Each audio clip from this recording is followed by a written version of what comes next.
The lobby of the Astor Grand Hotel at 11:47 p.m. was the kind of quiet that costs money.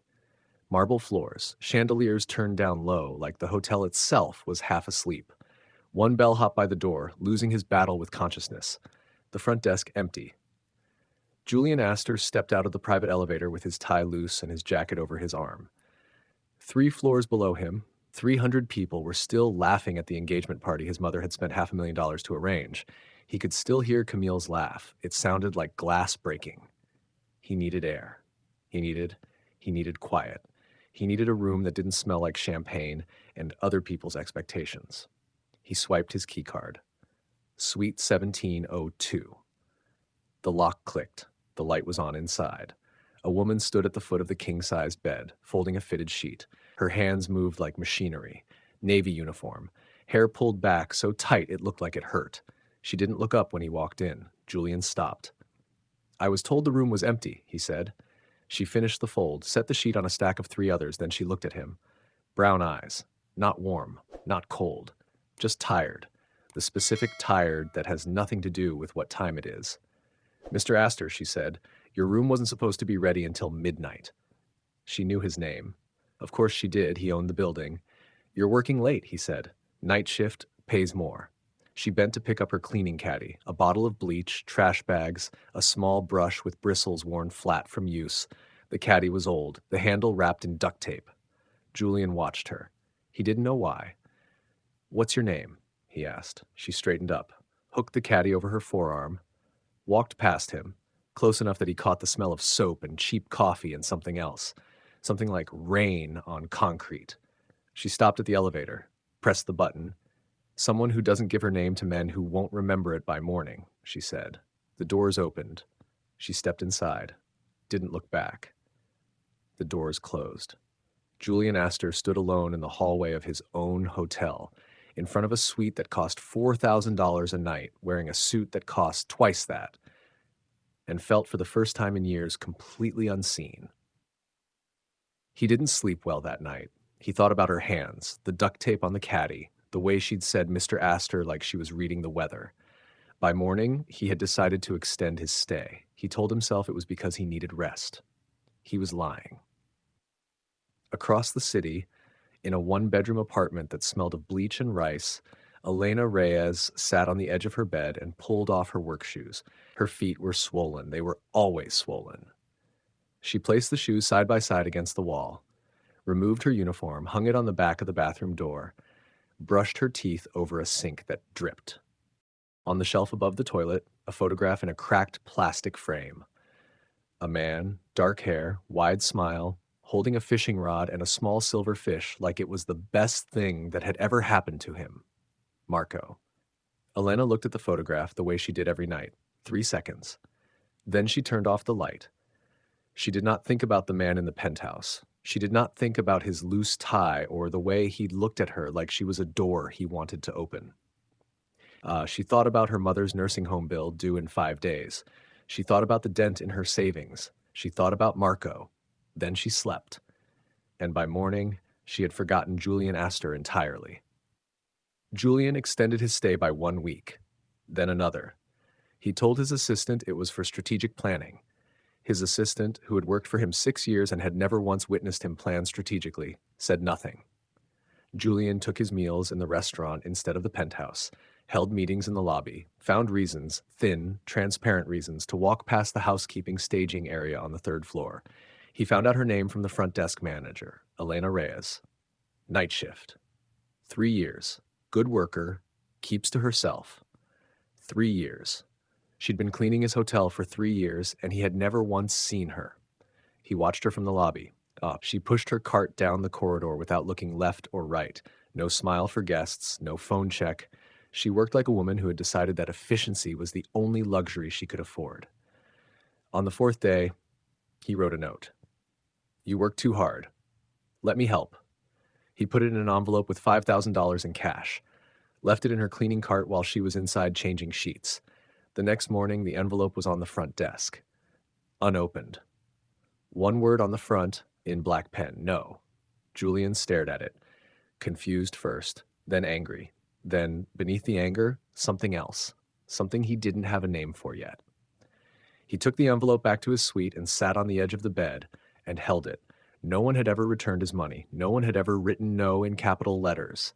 He told himself she was playing hard to get. He told himself she was testing him. He told himself 100 small lies and didn't believe a single one. Because the truth was simpler and more terrible. She didn't want anything from him, and he had absolutely no idea what to do with that. In the housekeeping break room, Elena sat on a plastic chair and ate a banana. Her hands were shaking. She hadn't meant to shake. She'd opened the envelope, seen the cash, seen the note, and something in her chest had clenched. Not gratitude, not anger, fear. Because for 1 second, one single shameful second, she had thought about keeping it. $5,000, her mother's bill, a new pair of shoes, one night of sleep without the numbers running through her head. She had almost kept it. That was what frightened her. She folded the envelope, went back to work, didn't tell Fatima, didn't tell her sister Rosa, told no one. But that night, lying in bed, she looked at Marco's photograph and whispered, "I almost took it." The photograph didn't answer. She turned off the light. Julian hired a private investigator on a Tuesday. The man's name was Leonard Cross. 62 years old, thick glasses, the quiet efficiency of someone who had seen everything and found none of it interesting anymore. Everything about Elena Reyes, Julian said. Her life, her husband, her debts, her past. Leonard wrote down the name. 48 hours. The report arrived Thursday afternoon. Julian read it alone in his penthouse with the curtains drawn. Elena Reyes. Born 1994. Married Marco Reyes, 2016. No children. Husband employed as security guard, Astor Industries Warehouse 7. Died 18 months ago. Cause of death, smoke inhalation. Warehouse fire, neglected wiring, cost-cutting measure approved by Victor Astor, chairman. Company settled with a widow, $200,000, no admission of guilt, no criminal charges. Medical bills from husband's hospitalization exceeded settlement. Widow currently owes approximately $47,000. Julian read it 3 times. Then he walked to the bathroom, gripped the edge of the sink, and vomited. He stood there a long time, forehead pressed against cool marble, breathing through his mouth. His father had killed a man. His father had signed a waiver to save money on electrical inspections, and a man had died, and the company had written a check and called it resolved, and no one had gone to jail, and no one had apologized, and it was just a line item in an annual report. And Julian had been flirting with that man's widow. He had left her $5,000 like she was a problem he could solve.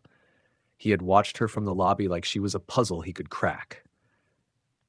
He had called her interesting. She was not interesting.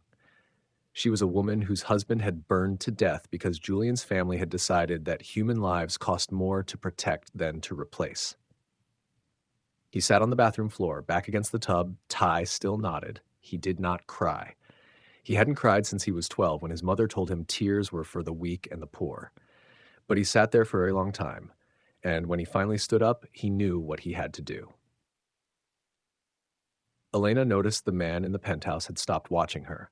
She told herself she didn't care. She noticed anyway. The lobby was empty of him. The restaurant, the hallways, gone. She told herself it was relief. It was not relief. He waited for her after her shift. 11:15 p.m., the employee exit. A narrow alley behind the hotel, dumpsters, delivery trucks, nobody walking through unless they had no other choice. Elena came out the back door, uniform in a plastic bag, work shoes replaced with sneakers.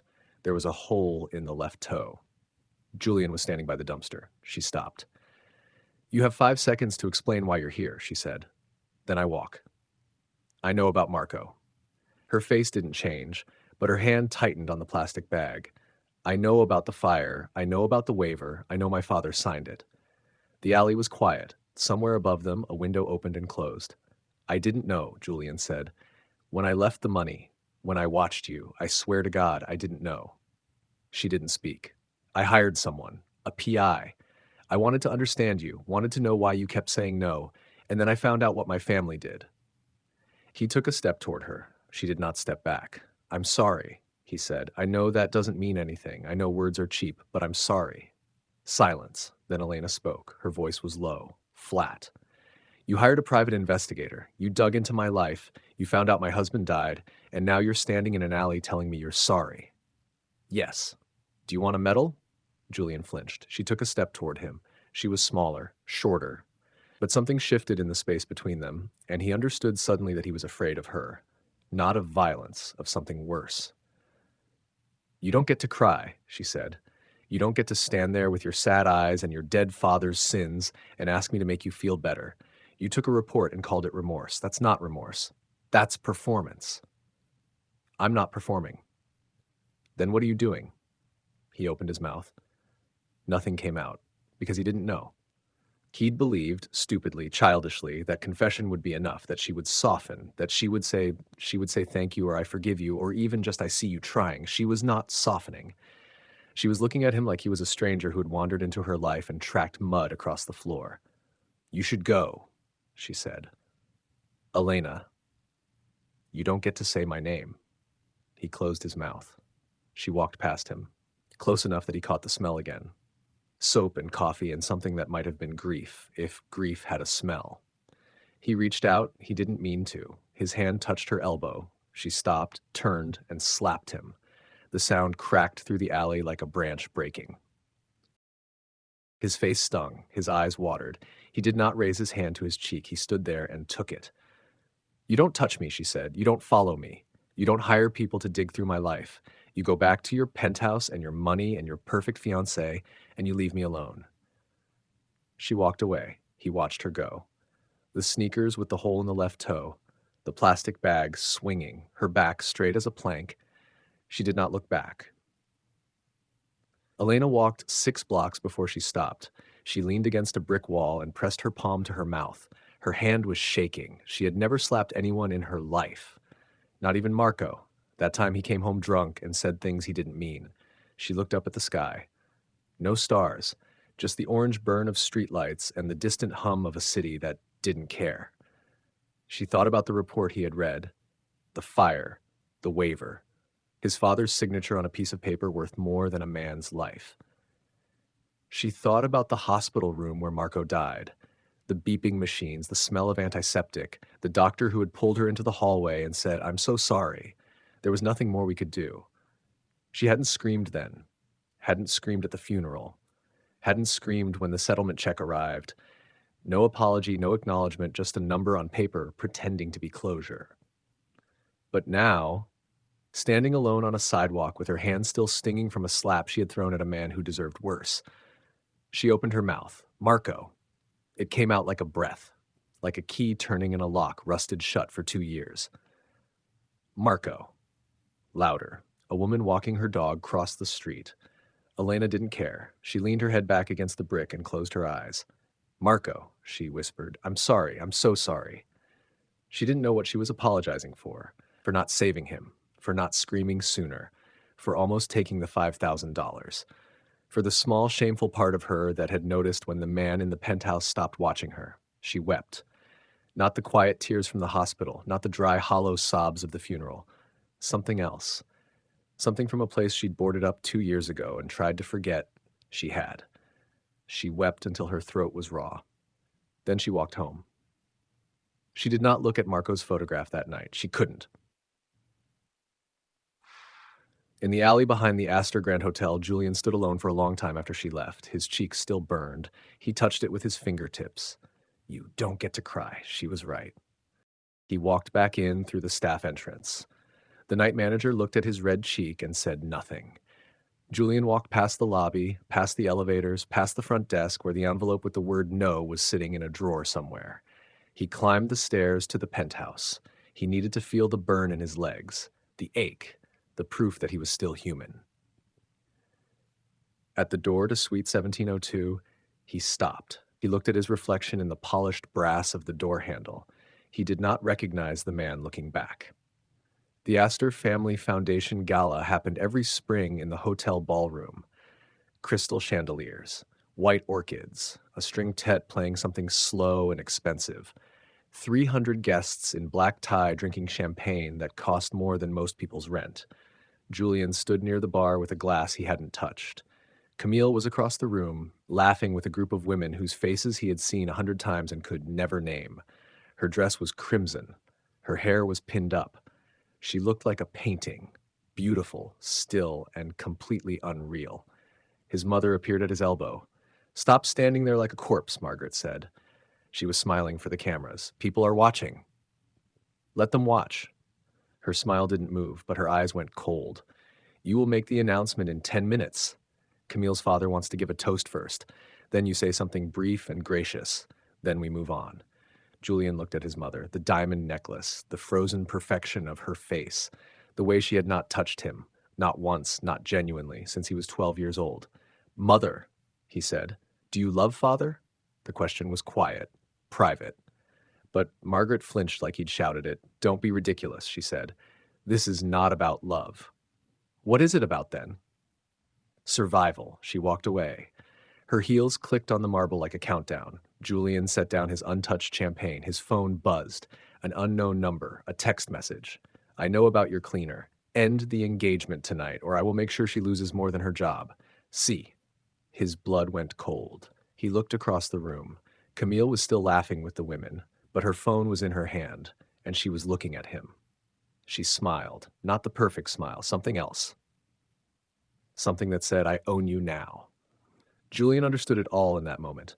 Camille had been having him followed. She knew about Elena. She knew about the hotel. She knew everything. And she was threatening to destroy a woman who had done nothing, except refuse his money and keep her head down and survive. He had two choices: marry Camille, protect Elena by keeping her buried, or end it here, publicly, loudly, irreversibly, so that if Camille tried anything afterward, it would look like what it was: revenge, not truth. He walked toward the stage. Camille was already there, standing beside her father, silver hair, a smile that didn't reach his eyes. The crowd quieted. The father raised his glass. "To Julian and Camille, may their future be as bright as this room." The crowd murmured. Glasses lifted. Camille looked at Julian. Her smile was perfect. Julian stepped to the microphone. "Thank you," he said. "But I have something to say." Camille's smile flickered. "I cannot marry someone I do not love." His voice didn't shake. He was surprised by that. "And I cannot pretend anymore." He looked directly at her. "I know what you threatened," he said quietly. Only she could hear. "And I am telling you, in front of God and everyone, that if you harm her, I will spend every last dollar I have making sure the world knows exactly who you are." Camille's face went white. "You are a fool," she said. Her voice was steady. Her hands were shaking. "She will never love you, and now neither will I." She walked off the stage. Her father followed. The crowd parted around them like water around stones. Julian stood alone at the microphone. He looked out at 300 faces. His mother, white with fury. His father, unreadable as stone. Board members, colleagues, old friends, all of them watching him like he had just set fire to the building. He stepped down from the stage. No one spoke to him. He walked out of the ballroom, through the lobby, through the revolving doors, and into the cold night air. He had just made an enemy of the most powerful family in the city, but Elena was safe. That was all that mattered. In the housekeeping break room, Elena sat on a plastic chair and ate a banana. The TV was on in the corner. She wasn't watching. Then she heard his name. Julian Astor, CEO of Astor Hospitality, has publicly ended his engagement to Camille de Vries at a family gala tonight. Elena looked up. There he was on the screen, Julian, standing at a microphone, his face pale, his tie loose. She watched him say, "I cannot pretend anymore." She watched Camille walk away. She watched Julian stand alone. Her hands stopped halfway to her mouth. The banana hung in the air. "This has nothing to do with me," she told herself. She was lying. Victor Astor sat in his study with a glass of whiskey and stared at the wall. On the wall hung a photograph of his own father, a man who had disowned Victor 40 years ago for marrying beneath his class. Margaret had been a secretary, a nobody. Victor's father had called her beneath the family name and cut him off completely. Victor had spent 40 years proving he was not weak, built an empire, made Margaret into a statue, made himself into a king, and now his son was doing the same thing Victor had done. But worse, because Julian wasn't marrying a secretary. Julian was throwing everything away for no one. A widow, a cleaner, a woman with nothing. That wasn't love, that was weakness. Victor picked up his phone. The first call, freeze Julian's accounts. Corporate misconduct review. The second call, restructure the family trusts. Julian's name comes off all of them, effective immediately. The third call, the board. My son is no longer fit to serve as CEO. I expect a vote of no confidence by the end of the week. Fourth, fifth, sixth calls to Julian's colleagues, his friends, his allies. Associate with my son, and you associate with an enemy. Victor did not do this out of cruelty. He did it because he had spent 40 years running from his own father's judgment. If Julian was weak, that meant Victor had failed. And if Victor had failed, then his father had been right about him all along. He could not let that be true, so he destroyed his son instead. Margaret heard the calls from the hallway. She stood outside his study, her hand on the wall, her diamond necklace cold against her throat. She wanted to open the door. She wanted to tell him to stop, but she couldn't, because Victor had a mistress, a woman 20 years younger, installed in an apartment across the city. Margaret had known for 3 years. She had said nothing. She had pretended not to know. If she crossed Victor now, if she helped Julian, Victor would leave her. The mistress would become the wife. Margaret would lose everything, her position, her money. 40 years of learning how to survive inside this family. She loved Julian. She did. In the way that women like her loved, from a distance, through clenched teeth, with the constant awareness that love was a luxury she could not afford. She walked away from the door. She went to her room. She did not make a single phone call. By Thursday, Julian's phone had stopped ringing.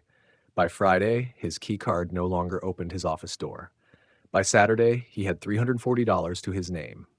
He sat on the edge of the bed in his penthouse, a penthouse he no longer owned, he realized, already signed away to a family LLC, and counted the cash in his wallet. $340.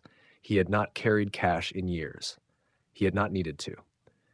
He looked around the room, the marble floors, the floor-to-ceiling windows, the king-size bed with sheets that cost $800 a set. None of it was his. His phone rang. He looked at the screen. Marcus Webb, college roommate. The one person Julian had thought, maybe, was actually a friend, he answered. Julian, Marcus's voice was tight. I can't help you. Julian said nothing. My wife, my kids, your father called my boss. If I so much as have coffee with you, I lose everything. Marcus, I'm sorry. I'm so sorry. But I have a family. I can't risk it. The line went dead. Julian stared at the phone. That call was worse than all the silence, because Marcus had wanted to help and couldn't. No one could. Julian packed a single suitcase, clothes, his father's watch, a gift he'd never wanted and couldn't bear to sell, a photograph of his grandmother, the only person in the family who had ever held his hand without asking for something in return. He walked out of the penthouse, didn't look back. The elevator took him to the lobby. He walked past the front desk. The night manager, the same one who had seen the red mark on his cheek, opened his mouth, closed it, said nothing. Julian walked out of the Astor Grand Hotel for the last time. He stood on the sidewalk. Cold wind. No car. The loan had been called in that morning by a bank his father owned. He took the bus. The driver looked at his suit, his suitcase, the faint red mark still visible on his cheek. Where to? The driver asked. Julian hesitated. Anywhere, he said. The bus pulled away from the curb. Julian sat in the back, alone, suitcase between his knees. The city moved outside the window. The buildings got smaller. The streets got darker. He checked into a motel at the edge of town. $45 a night, stained carpet, static on the TV, a lock on the door that didn't quite catch. He sat on the bed and counted his money again. $340. He thought about Elena. He had known her less than a month. Spoken to her maybe 5 times. She had slapped him, refused his money, called him a performer, and yet she was the first person in his life who had looked at him and seen nothing worth taking. His whole life, people had wanted something, his money, his name, his access. His mother wanted his obedience. His father wanted his submission. Camille wanted his position. Even Marcus, kind, decent Marcus, had stayed in touch because CEOs are useful. But Elena wanted nothing, and that was the only thing he had never been able to buy. He lay down on the bed, still wearing his suit, and stared at the ceiling. I have $340, he thought, and for the first time, no one expects anything from me. It wasn't freedom, but it was a beginning. Victor Astor sat in his study and waited for his son to call. He did not call. Victor took a sip of whiskey. He'll crawl back, he told himself. They always crawl back. The phone did not ring. Julian found Elena's apartment building on a Tuesday afternoon. 2 buses, 2 transfers, 47 minutes. He stood outside and looked up at the windows. Laundry hung from a balcony. A child's bicycle chained to a railing, paint peeling in long strips like sunburned skin. He had knocked on 1,000 doors in his life. Boardrooms, penthouses, offices with views of the whole city. He had never been afraid to knock. He was afraid now. Elena opened the door. She looked different without the uniform. Jeans, a gray sweater, her hair loose around her shoulders. She looked younger and more tired. "Julian," she said. "Not Mr. Astor. Not you." His name. He didn't know if that was good or bad. "I lost everything," he said. His voice came out rougher than he intended. "My money, my position, my family. I have nothing left." She didn't move, didn't invite him in. "I lost it for you," he said. "Doesn't that mean something?" Elena looked at him, really looked, at his cheap coat, his unshaved jaw, the shadows under his eyes that hadn't been there a month ago. Then she said, "You lost everything for yourself." He blinked. "You didn't do this for me," she said. "You did it because you couldn't stand the person you were anymore. Don't put your crucifixion on my doorstep. I didn't ask for it. I don't want it." He opened his mouth. She closed the door. The lock clicked. Soft. Final. Julian stood in the hallway. The fluorescent light above him flickered. Somewhere down the hall, a baby was crying. He walked back down the stairs, out of the building, to the bus stop. He sat on the bench. The bus wasn't coming for another 22 minutes. He sat there for 2 hours. No car to cry in now. Behind the door, Elena leaned against the wood and pressed her palm to her mouth. Her heart was pounding. "Why do you make it so hard to hate you?" she thought. She didn't have an answer. She went back to the kitchen. Her tea had gone cold. She poured it down the sink. She looked at Marco's photograph on the shelf. "I didn't let him in," she told the photograph. The photograph didn't answer. She turned away. The first headline appeared 3 days later. Astor heir stalks hotel cleaner. The photo was real. Julian standing outside Elena's apartment building, his face clear, the address visible behind him. The story was a lie wrapped around a truth. Yes, he had been there. Yes, he had followed her. No, he had not stalked her, but stalked sold papers. Camille had provided the photographs. She had hired someone to follow Julian after he left the motel. She hadn't done it for money. She had done it because Julian had humiliated her in front of 300 people. Her family's last chance, gone. Her father's rage, unbearable. Her own future, a void. She wanted him to hurt the way she hurt. Margaret had provided the connections. A call to the right editor, a whisper in the right ear. "My son is not well. We are very concerned." She told herself she was protecting the family. She told herself Julian had brought this on himself. She told herself 100 lies. The truth was simpler. She was afraid of Victor, of the mistress, of losing everything she had spent 40 years building. The story exploded. At the end of the week, every tabloid in the city had it. Then the news stations, then the blogs, then the comment sections, where strangers argued about whether Julian was a predator or just a fool. The paparazzi found Elena's apartment within hours of the first headline. They camped outside. Long lenses pointed at her windows, reporters shouting as she walked to the bus stop. "Elena, did you sleep with him? How much money did he give you? Is it true your husband died in an Astor fire?" She didn't answer. She walked with her head down, fists clenched, teeth grinding. They followed her to work. Her manager pulled her into his office before her shift. A small man with a small mustache and even smaller courage. "I have to let you go," he said. "The press is bad for business." "I didn't do anything wrong," Elena said. "I know, but the hotel is paying me to protect the brand, and you're not the brand." She cleaned out her locker, a spare uniform, a pair of gloves, a photograph of Marco that she had kept taped to the inside of the door. Fatima was waiting for her in the parking lot. Arms crossed, face hard. "I heard," Fatima said. "Stay away from me," Elena said. "They'll come after you too." "Let them." Fatima. "I lost my job too," Fatima said. "I told a reporter to go to hell. They called my manager and he fired me this morning." Elena closed her eyes. "I'm sorry," she whispered. "Don't be. The man had a mustache. I never trusted a man with a mustache." Elena almost laughed. Almost. They stood together in the parking lot while the paparazzi gathered at the gate. "Come on," Fatima said. "I'll make you tea." They went to Elena's apartment. The reporters followed. They shouted through the door. Elena turned up the television to drown them out. Rosa came 20 minutes after Elena called. She pushed through the reporters with her elbows out and her jaw set. 2 years younger than Elena, looked 5 years older. Life had been hard on both of them, but Rosa had learned to wear her hardness on the outside. "Take his money," Rosa said as soon as Elena opened the door. "He doesn't have money anymore." "Not his money, his name. Sue his family. They killed Marco. They ruined you. A lawyer would take that case for free, like you could settle for millions." Elena stared at her sister. "You want me to become one of them," she said, "someone who turns grief into a paycheck. I want you to survive. I am surviving." "Barely." Rosa pressed her fingers to her eyes. "You lost your job. You have reporters outside your door. Mommy's nursing home bill is due in 3 days. What are you going to do, Elena? Clean more rooms? There are no rooms left to clean." Elena didn't answer. Rosa shook her head. "You're a fool." She walked out. The door slammed. Elena stood in the silence. Fatima had not spoken during the argument. Now she stood up, walked to the kitchen, opened the refrigerator, and took out a bag of oranges. She had brought them earlier, a gift, because that was what Fatima did. She brought oranges when there were no words. "We are cleaners," Fatima said, peeling one slowly. "We are invisible. Now they see us. It is not a gift." Elena sat down beside her. "I don't know what to do," Elena said. Fatima handed her half the orange.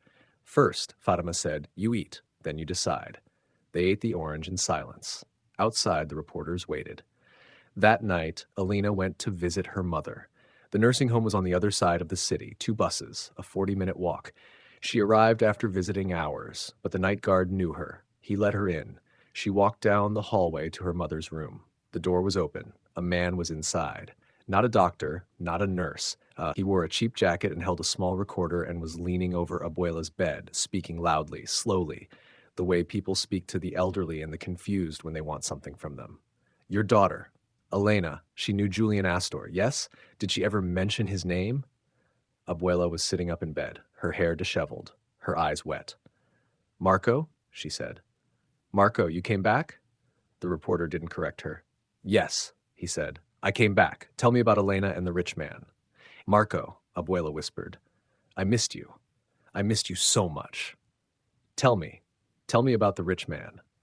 Elena's vision went red. She crossed the room in 3 steps, grabbed the reporter by the collar of his cheap jacket, and pulled him away from the bed. "Get out." Her voice wasn't loud. It was worse than loud. It was quiet in a way that made his face go pale.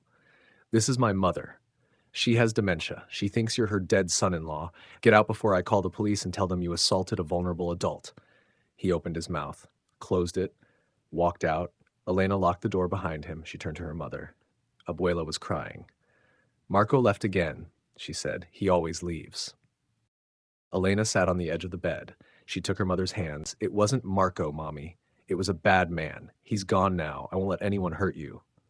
"Elena?" "Yes, Mommy. It's me." "Where is Marco?" Elena closed her eyes. "He's gone, Mommy. He's been gone a long time." Abuela didn't understand. She never would. That was the particular cruelty of dementia. The grief happened over and over, fresh each time, because the memory of the loss wouldn't stay. Every day she lost him again. Every day it was new. Elena held her mother until she fell asleep.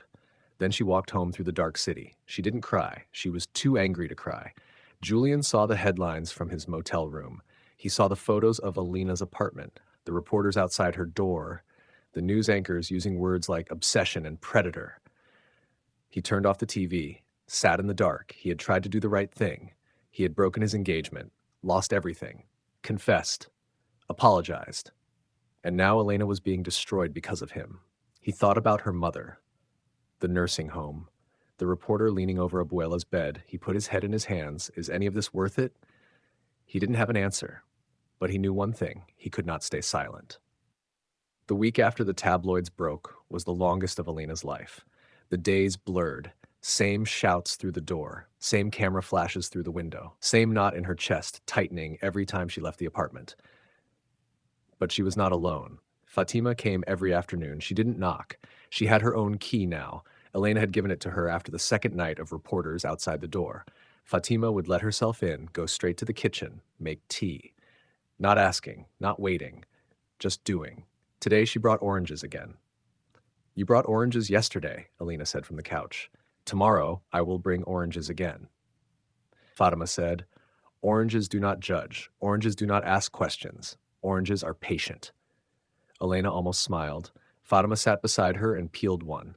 The scent of citrus filled the small apartment. You cannot stay here forever, Fatima said quietly. I know. The reporters will not leave until the story dies. The story will not die until something bigger happens. You mean until Julian does something? Fatima handed her half the orange. I mean until someone tells the truth. Elena took it, didn't eat it, held it in her palm and looked at the window where the blinds were drawn and the light crept through the cracks. I saw him, Elena said. Before all this, he came to my door. He said he lost everything for me. Fatima waited. I told him he lost everything for himself, and then I closed the door. Was that true? Elena thought about Julian's face in the hallway. His cheap coat, his unshaved jaw. The way he had looked at her like she was the only thing holding him upright. Partly, she said. He did it because he couldn't stand who he was, but maybe that's the same thing. Fatima said nothing. She peeled her own half and ate a segment slowly. I don't know what to do with him, Elena said. I don't know what to do with any of this. You don't have to know today, Fatima said. You just have to eat. Elena ate the orange. It was the best thing she had tasted in days. Rosa came on Friday. 3 sharp knocks. Elena opened the door. Rosa pushed past her, scanned the apartment, and sat at the kitchen table like she was preparing for battle. You look like hell, Rosa said. Thank you.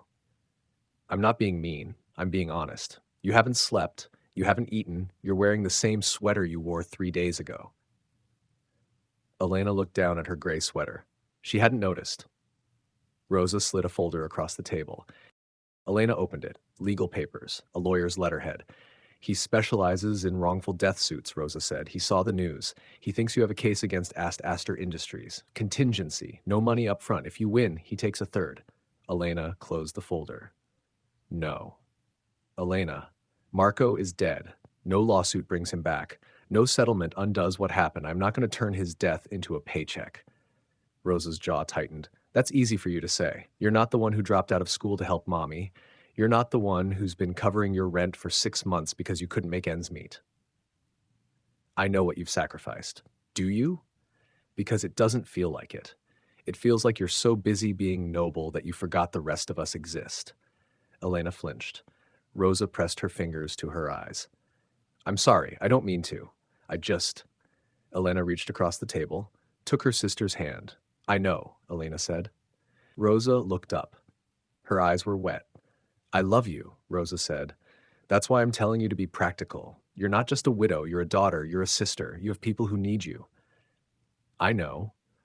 Then why won't you take the money? Elena was quiet for a long time. Because if I take it, she said finally, I become someone who profits from Marco's death. And I don't think I could look at myself in the mirror after that. Rosa pulled her hand away. You're a fool, she said. But this time her voice was soft. Then she said something unexpected. You keep defending him, Julian. Every time I bring up the lawsuit, you change the subject. Why? Elena looked down at her hands. I don't know, she said. That's the problem. Rosa studied her sister's face. You're not defending him because you think he's innocent. You're defending him because he's trying, Elena said quietly.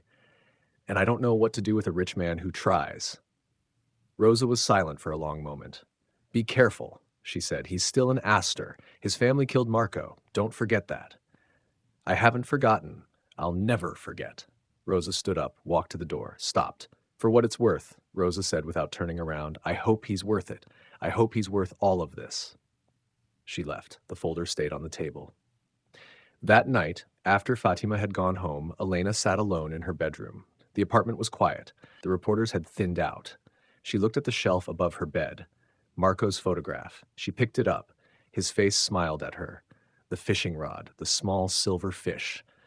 The wide, unguarded joy of a man who had never expected to die at 32. I don't know what I'm doing, Elena whispered. The photograph didn't answer. He's not you, she said. He's not even close to you. He's selfish and broken, and he doesn't know how to love without destroying things. She traced the edge of the frame with her thumb. But he's trying. He came to my door with nothing. He lost everything. He sat on a bus bench for 2 hours because I closed the door on him. She set the photograph on her lap. And I can't stop thinking about him. Not the way I think about you. Different. Wrong. But there. She closed her eyes. I hate that I care, she whispered. I hate that I went to his motel. I hate that I almost... She stopped. She picked up the photograph and held it against her chest. I'm sorry, Marco. I'm so sorry. She set the photograph back on the shelf, turned off the light, didn't sleep. The motel room had no windows that faced the sun. Julian had been there 6 days. He knew this because he had been marking the days on a notepad from the bedside drawer. Monday, Tuesday, Wednesday, Thursday, Friday, Saturday, Sunday. He had stopped marking after Sunday. His money was running out. He counted it every morning, even though he knew the number by heart. $41. He hadn't eaten in 2 days. Not because there was no food. There was a vending machine at the end of the hall. But because eating required wanting to stay alive. And he wasn't sure he wanted that anymore. His phone hadn't rung in 4 days. He had scrolled through his contacts. 300 names. People who had laughed at his jokes, accepted his invitations, asked for his favors. He called 3 of them. The first didn't pick up. The second let it ring twice, then declined. The third, from prep school, a man who had stood beside him at his father's birthday party, answered. Julian heard the hesitation before the first word. I can't talk long. I needed to hear a voice. A long pause. I'm sorry, man. I really am. But I can't. My wife, she said if I get involved with you right now, it could hurt the kids. The school might. You understand, right? Julian understood. He didn't call anyone else. He sat on the edge of the bed and stared at the wall. He thought about the first time he had actually seen Elena. Not the night in the suite. Before that, 3 months earlier.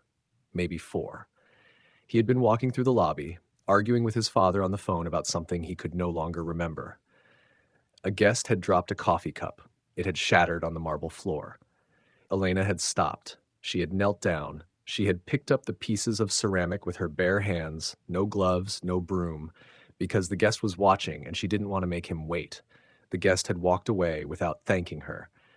She had stood up, looked at the empty lobby, and continued pushing her cart. No one had seen her. No one had thanked her. No one had even noticed she was there. Julian had noticed. He hadn't known her name then, hadn't known anything about her. But he had noticed the way she worked. Efficient, silent, invisible. The way she didn't look left or right. The way she didn't expect anything from anyone. She does not want anything, he had thought. And then he had forgotten her, until the night in the suite. Until she had said Mr. Astor like it was a weather report. Until she had walked past him without looking back. That was when he remembered. He picked up his phone. He didn't call a friend. He didn't call his mother. He called a reporter, a woman named Diane Kwan. She had interviewed him twice. She had been tough but fair. She had once told him, off the record, "You seem lonely, Mr. Astor. I hope you find something real." She answered on the second ring. "Julian Astor," she said. "Cautious. I didn't expect to hear from you." "I need to tell the truth," he said. "About the fire, about my father, about everything." A long pause. "When?" she said. "Tomorrow. 10 a.m. I'll come to you. I'll have a camera ready." He hung up. He sat on the edge of the bed. $41. A stained carpet. A photograph of his grandmother. He thought about Elena's mother, Abuela, the old woman who had pointed at his face on the television and called him Marco.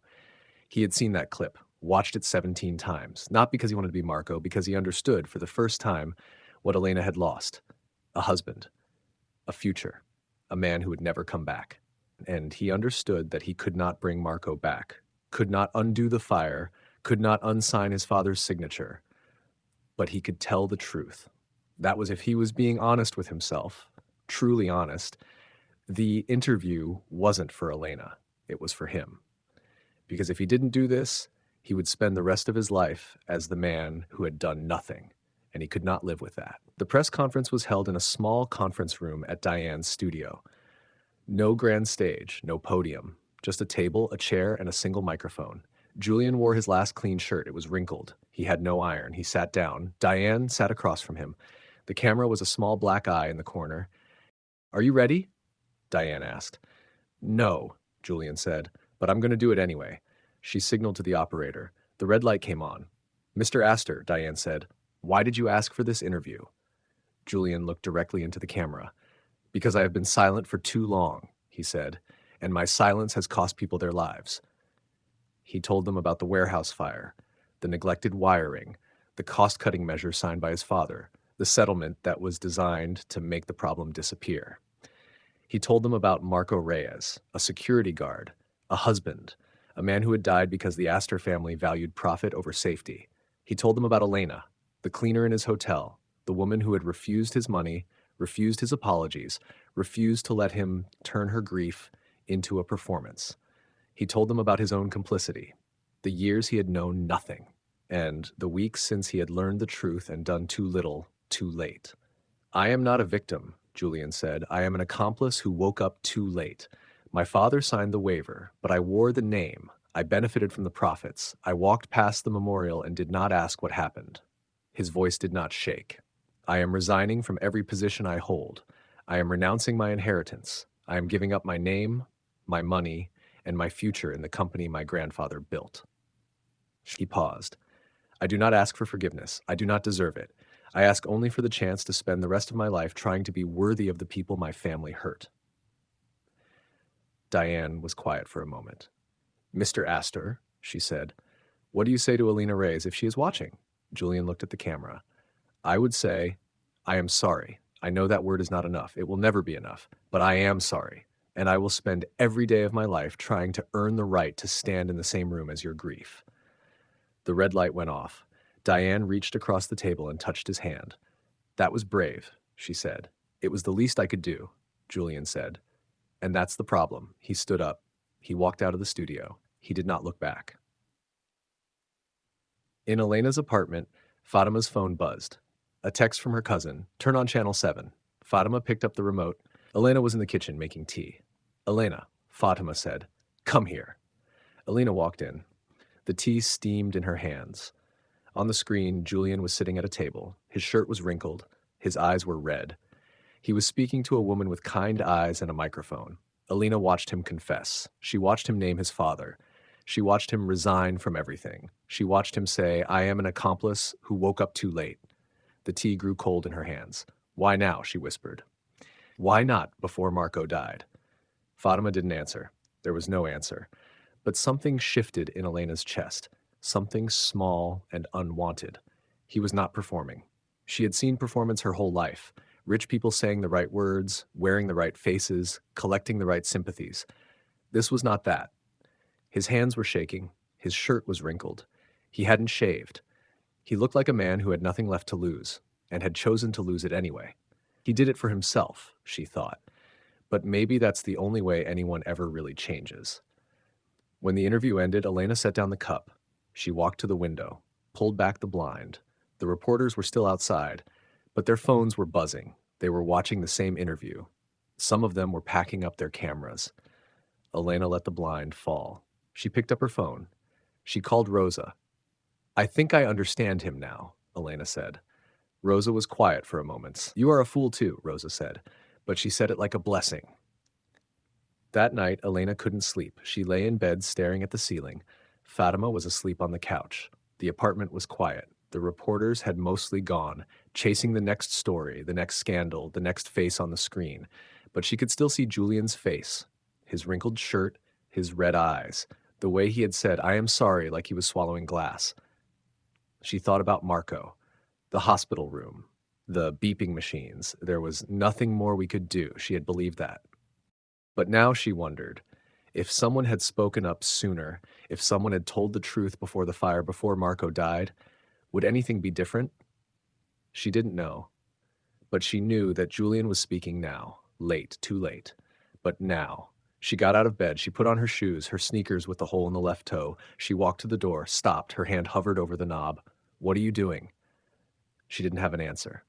She opened the door. The hallway was empty. The stairs were empty. The street was empty. She took the bus. 2 transfers, 47 minutes.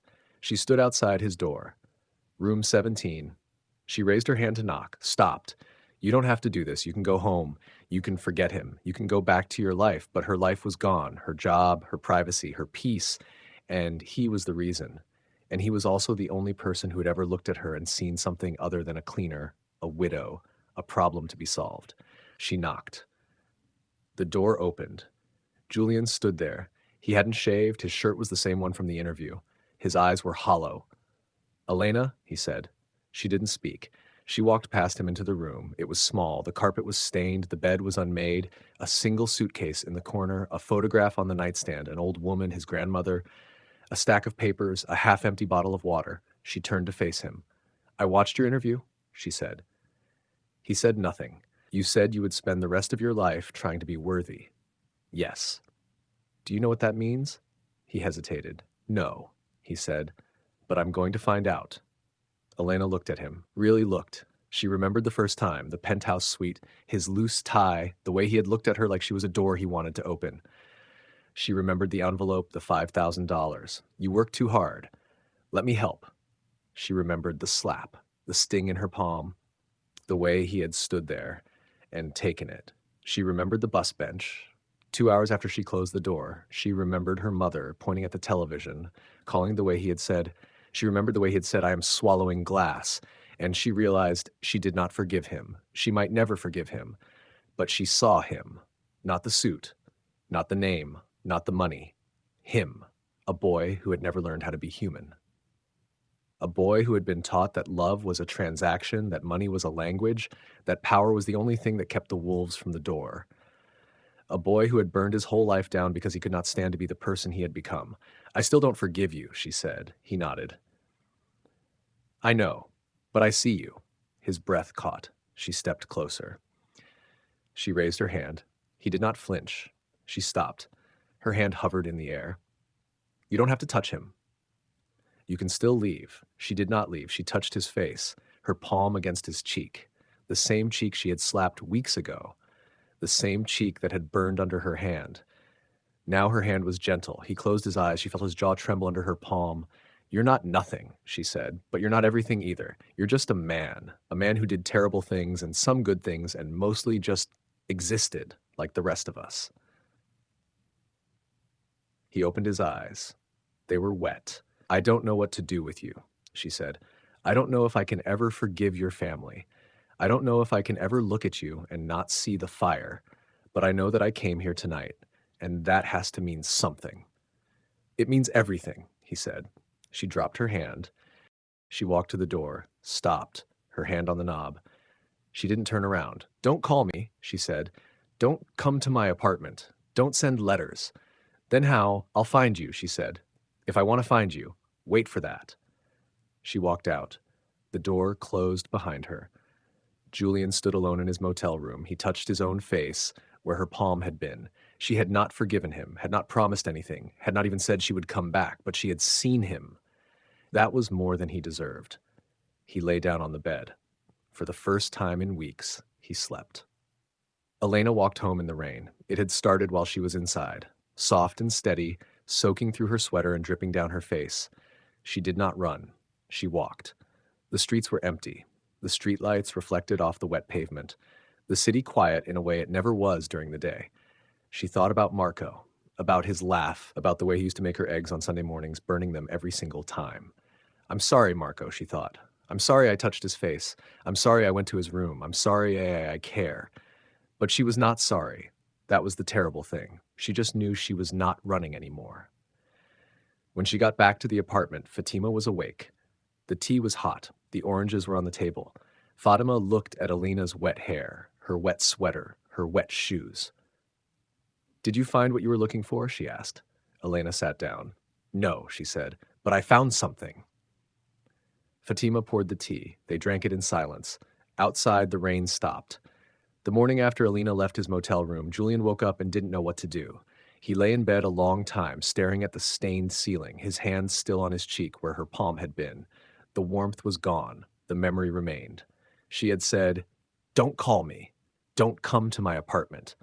She had said, "I'll find you, if I want to find you. Wait for that." So he waited.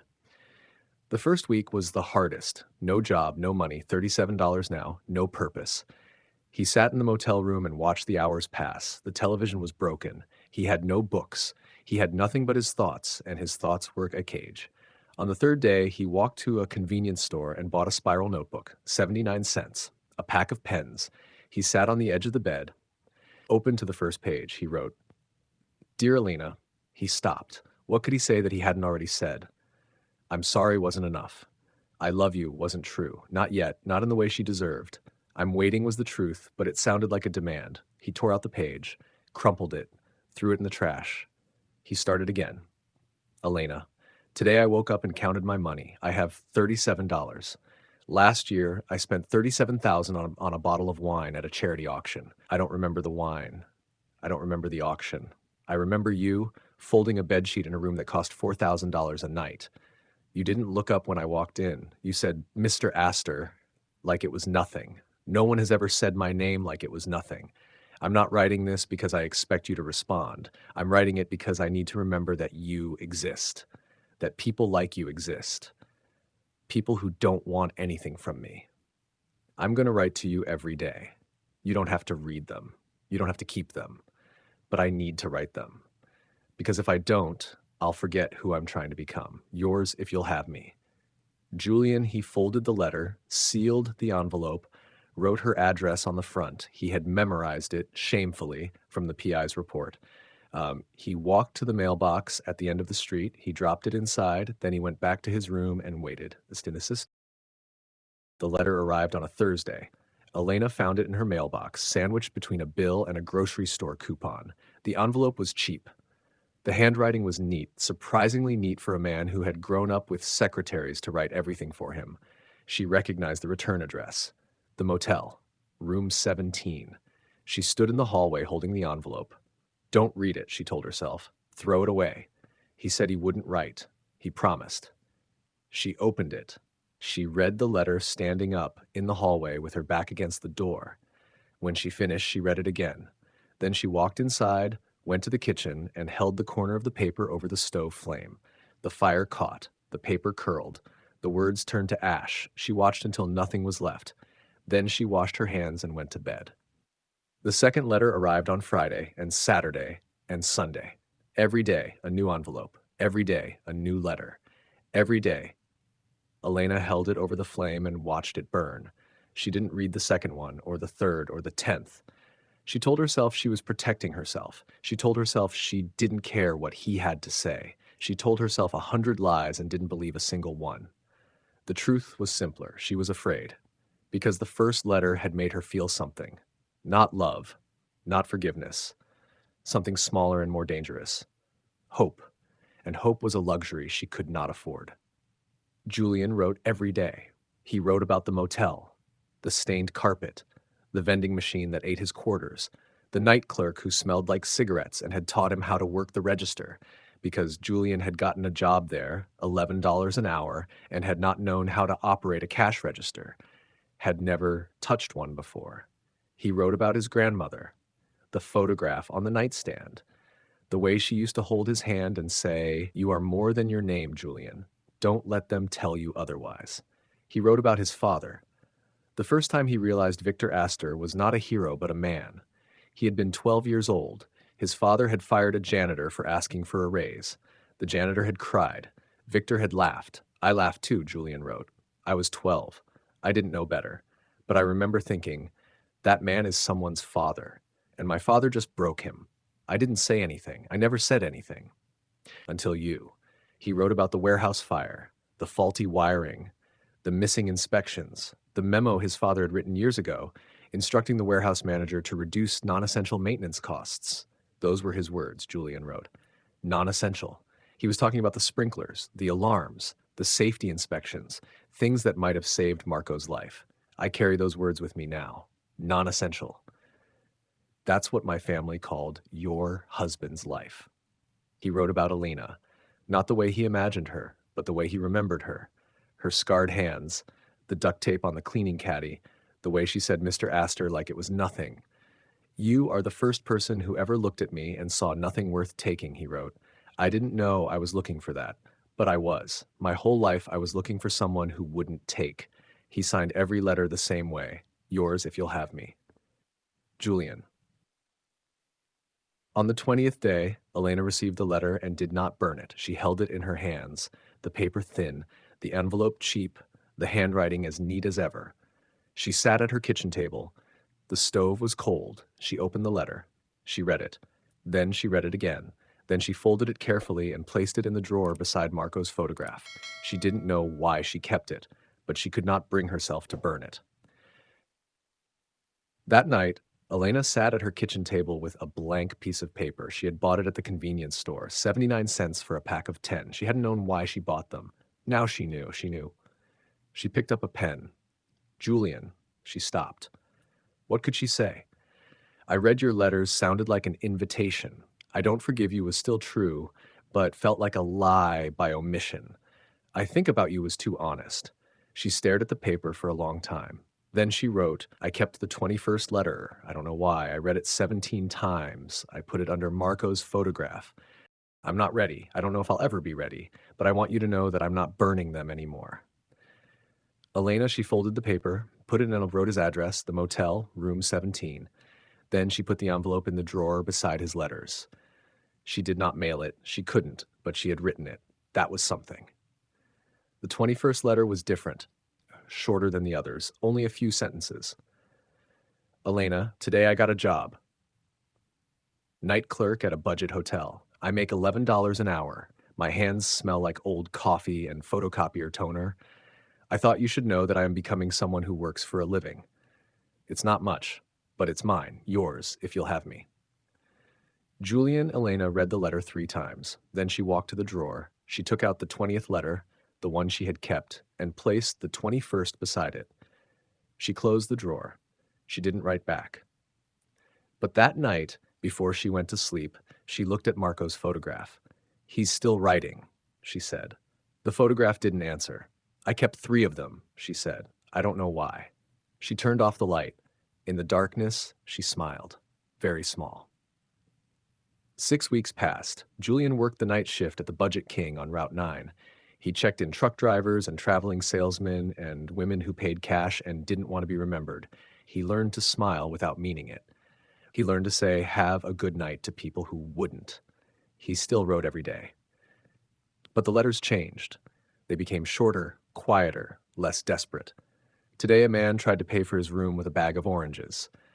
I told him we don't accept produce. He said the oranges were currency of the soul. I let him keep the oranges. Today I thought about the way you fold a bedsheet. Military corners. You taught yourself that, didn't you? No one folds sheets like that unless they learned alone.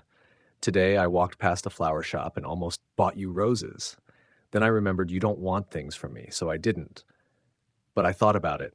He didn't know if she was reading them. He didn't know if she was burning them. He didn't know anything. But he kept writing, because writing was the only that kept him from calling. And calling would break her trust. And breaking her trust would end everything. So he waited.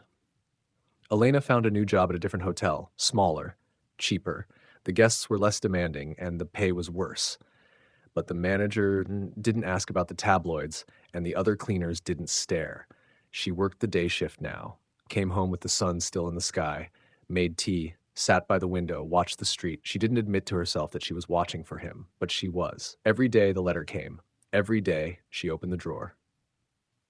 Every day she read one, just one, and then closed the drawer again. She had not written back, had not called, had not gone to the motel, but she had stopped burning them. That was something. The rain started on a Tuesday. Not a soft rain, a downpour, the kind that floods gutters and turns sidewalks into rivers. Elena stood under the awning of her workplace, umbrella in hand, waiting for the worst of it to pass. She saw him across the street, standing under the awning of a closed laundromat. No umbrella, no coat. His shirt soaked through, his hair plastered to his forehead. He was not looking at her. He was looking at the ground. He hadn't seen her. Elena stood under her awning and watched him. He looked different, thinner, paler, hands shoved in his pockets, shoulders hunched against the rain. He looked like a man who had been standing there for a long time. What is he doing here? She didn't know, but she knew, with a certainty that made her chest ache, that he had not come to ask for anything. He was just standing there, waiting. She opened her umbrella. She crossed the street. The rain pounded against the umbrella. Water splashed over her shoes. Her sweater was already wet by the time she reached the other side. She stopped in front of him. He looked up. His eyes were red. He hadn't been sleeping. She could see it in the shadows beneath his eyes, the slackness of his jaw. "Elena," he said, "what are you doing here?" He hesitated. "I don't know," he said. "I finished my shift. I walked. I ended up here." "You walked 6 miles in the rain?" "I guess I did." She stared at him. "You could have called," she said. "You could have sent a letter." "I promised I wouldn't." "You promised you wouldn't call. You didn't promise you wouldn't show up outside my work in a thunderstorm like a lost dog." He almost smiled. Almost. "I'm sorry," he said. I wanted to see if you were okay. That's all. I wasn't going to talk to you. I wasn't going to knock. I just wanted to see you from a distance, to know you were still—" He didn't finish. Elena stood in the rain, holding her umbrella over both of them. She thought about the letters. 42 of them now. She had kept all of them since the 20th. She had read each one at least twice. She had fallen asleep with them under her pillow. She had dreamed about him. "I hate that I care," she thought. "I hate that I crossed the street. I hate that I'm standing here. I hate that I'm not walking away." But she didn't walk away. "One date," she said. He blinked. "What?" "One date, not because I love you, because I want to see if I could."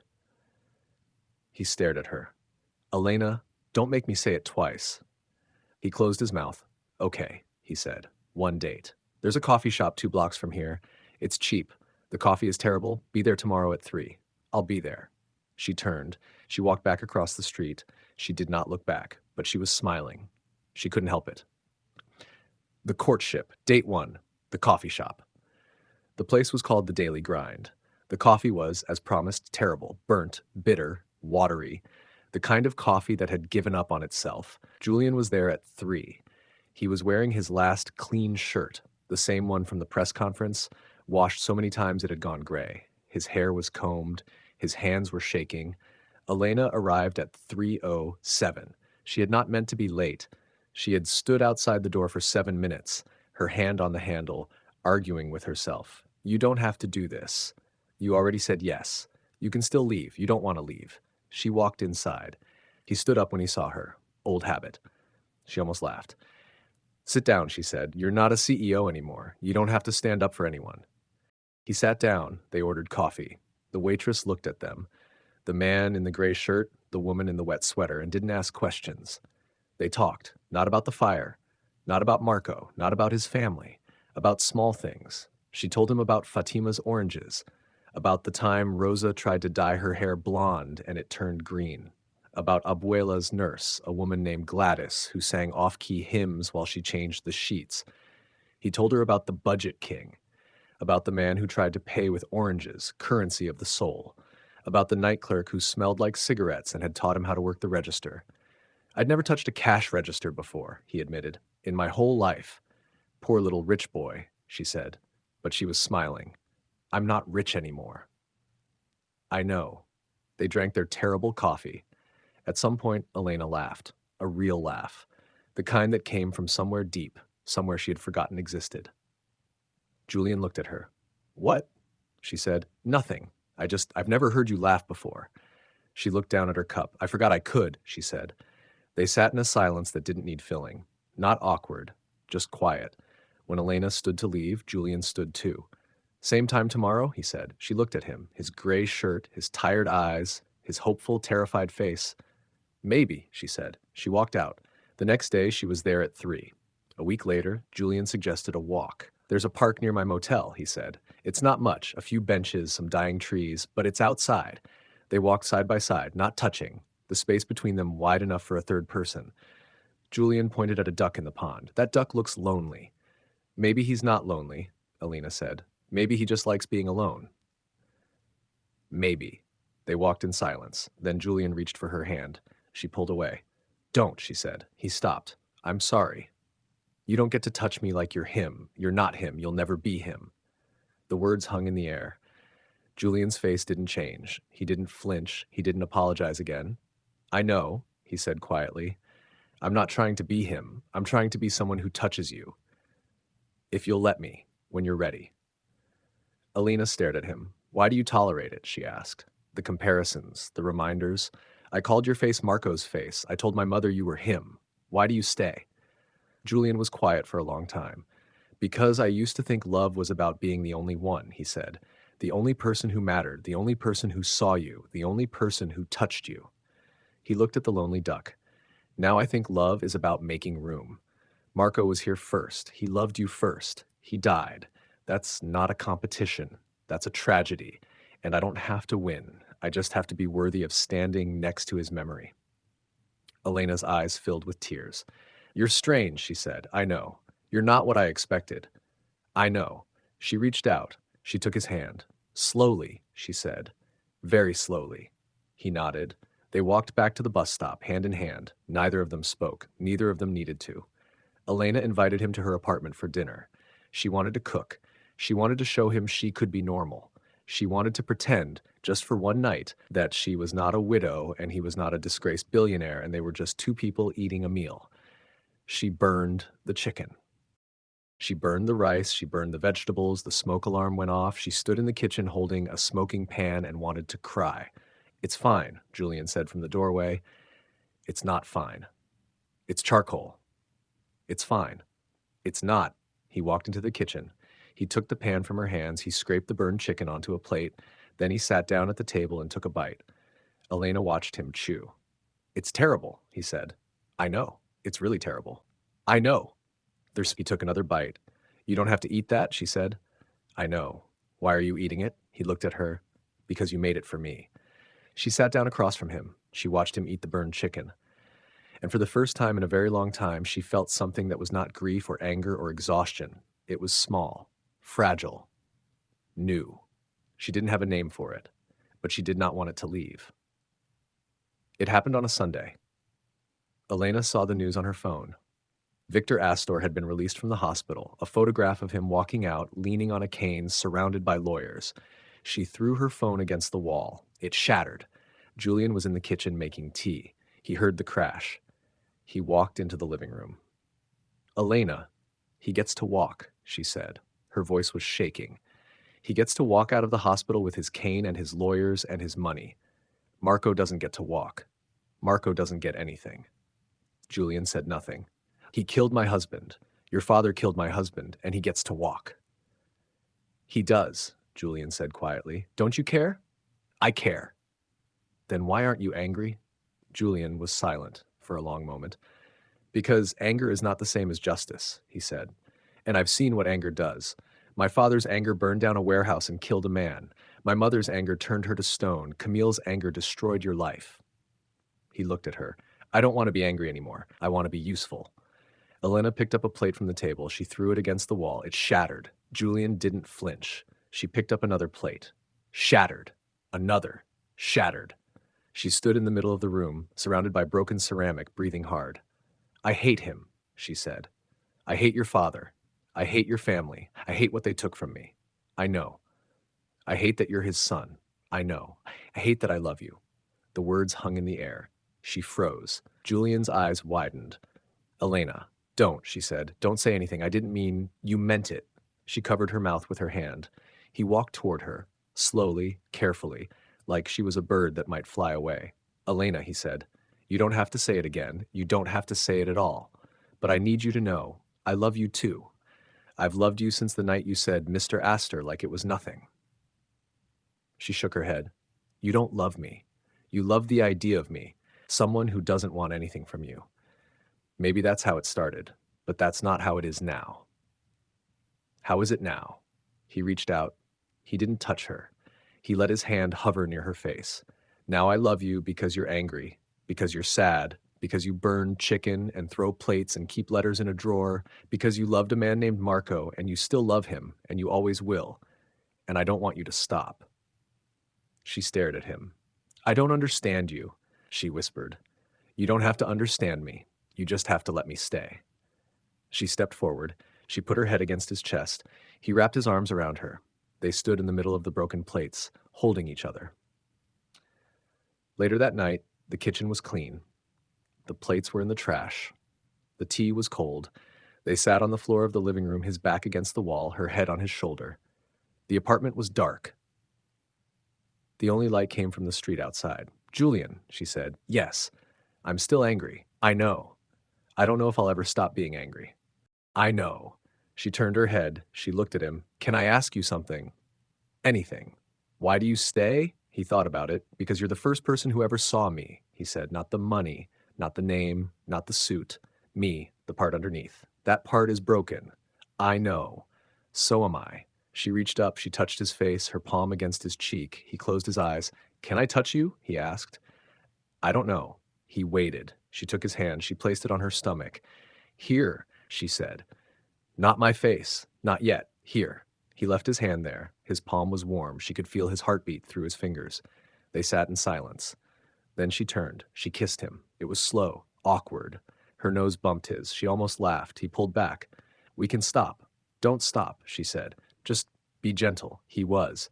He touched her like she was made of glass, like she might break, like he had been waiting his whole life to hold something fragile and precious and terrifying.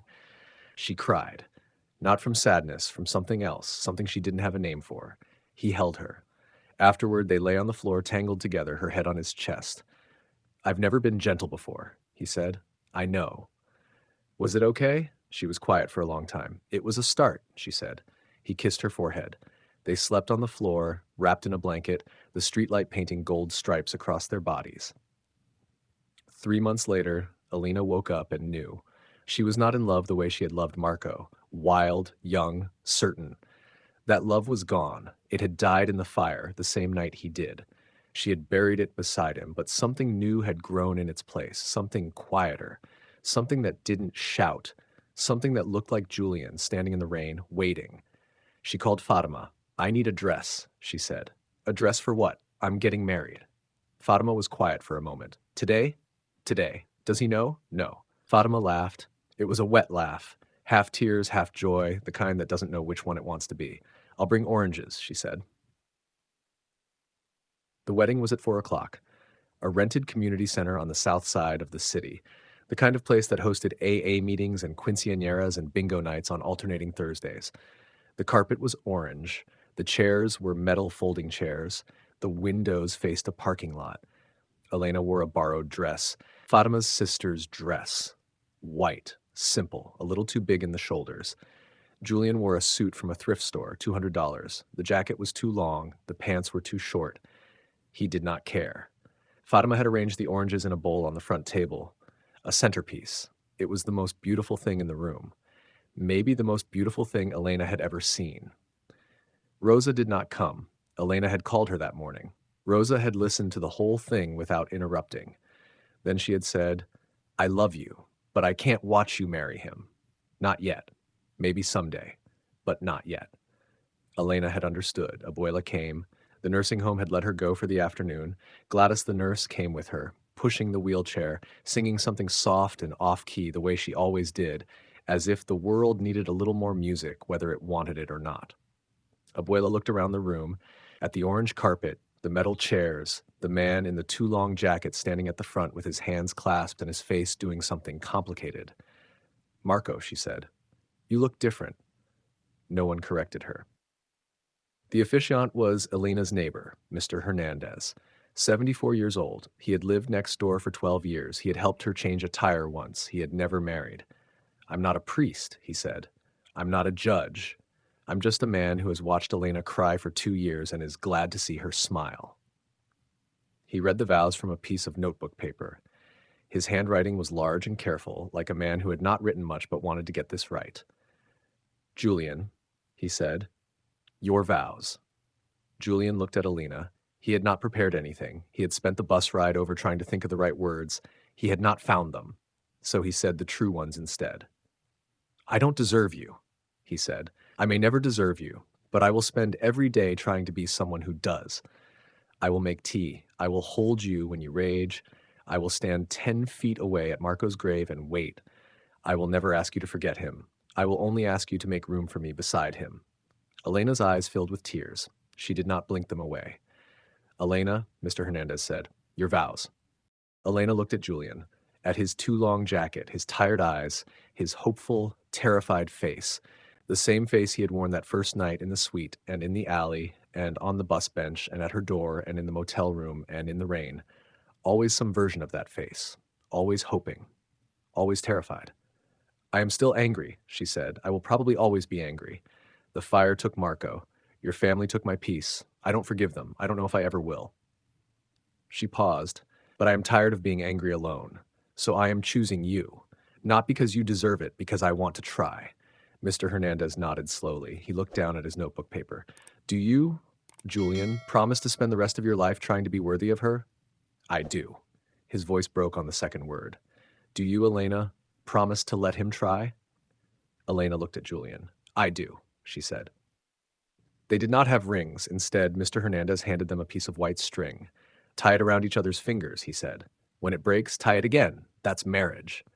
Julian took the string. His hands were shaking. He wrapped it around Elena's finger. Once, twice. A small, careful knot. Elena took the string. She wrapped it around Julian's finger. Her hands were steady. They looked at each other. You may kiss, Mr. Hernandez said. Julian leaned forward. Elena met him halfway. The kiss was short, gentle. The kind of kiss that doesn't promise a fairy tale. The kind that promises something better. To try, to stay, to come back when it's hard. When they pulled apart, Fatima was crying. Gladys was singing Amazing Grace at full volume, completely off-key, completely unself-conscious, because that was Gladys. Abuela was clapping. Marco, she said. You finally did it. Julian looked at Elena. She thinks I'm Marco, he said. I know. Should I? No, Elena said. Let her have this.